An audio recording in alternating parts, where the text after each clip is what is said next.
First, open Ideogram AI and sign in to your account. To save an image from Ideogram AI, start by opening your image library or the area where your generated creations are stored. Find the image you want to keep and click on it to open the larger preview.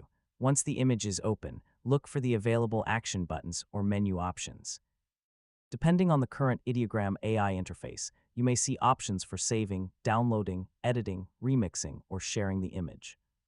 If you see a save, favorite, or similar option, use it to keep the image organized inside your Ideogram AI account.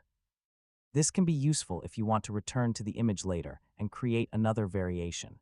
After saving the image, return to your library and make sure the creation is still available. If you want a copy stored directly on your computer, use the download option instead. It's a good idea to organize your important creations by project.